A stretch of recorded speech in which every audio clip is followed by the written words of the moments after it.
Hey guys, Coach Santiago here. Today we're going to talk about every coach's nightmare, and that's parents talking about playing time. Now, the first thing you've got to understand is this is going to happen. Okay, I've coached at the college level, I've coached at the high school level, and I've coached at the youth level. It's just bound to happen. There's a lot of emotion involved. Every parent has a little bit of a false sense of reality when it comes to where their son or daughter's level of play is, and they should. It's their kid. They should love their kid way more than everybody else's kid that's out there. So that's just something that's going to happen. You've got to know that going into it. So you have to accept that. Don't look at it as it's something that you did wrong.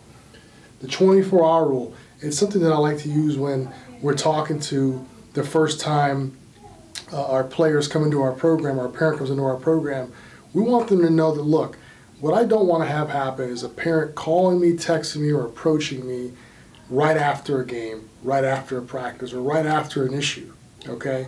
Unless it's an emergency, we have to both give ourselves 24 hours to calm down and really see the problem or the issue or the concern for what it is. We've got to give ourselves that time and give ourselves that 24-hour window. So mandate to everybody that you have that expectation, and you'll see that a lot of the emotional stuff that happens on the field or on the practice field will definitely diffuse itself by just everybody giving yourself 24 hours to do so.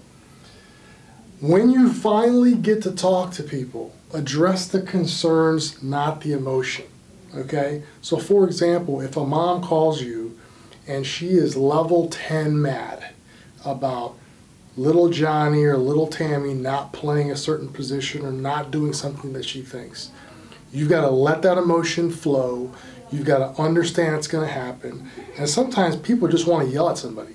That is part of our job, is to deal with everybody's emotion. But when we return the messaging, we want to address the concerns.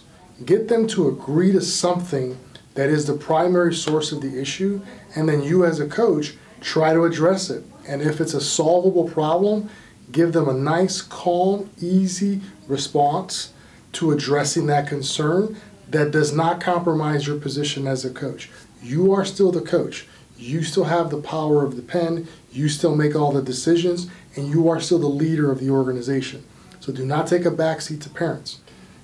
Last thing, that's just the reality of being a coach. Sometimes coaching can be a lonely place.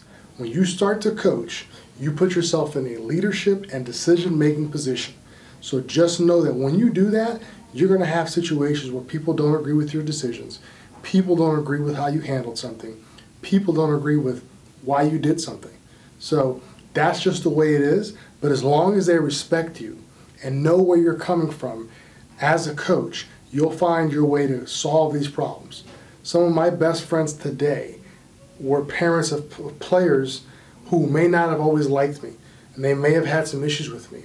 But because I went the extra mile and addressed the concern, not the emotion, and let them vent and gave them the opportunity after 24 hours to approach me, they felt like they had been heard, they were respected, and we addressed the situation. So pushing parents off to the side, dictating to them what they can and cannot do, there's a difference between respect and dictatorship and just ordering people around and what they can and cannot do.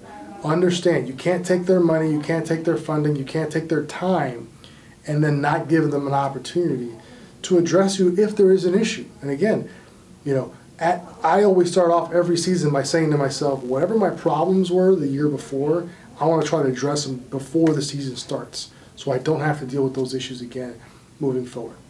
I hope this helps a lot of you young coaches that are struggling, dealing with this issue. It's never going to go away, and you'll get better the more often you work this process as a coach. I hope you find this information helpful, and remember, coaching is an action, not just a position.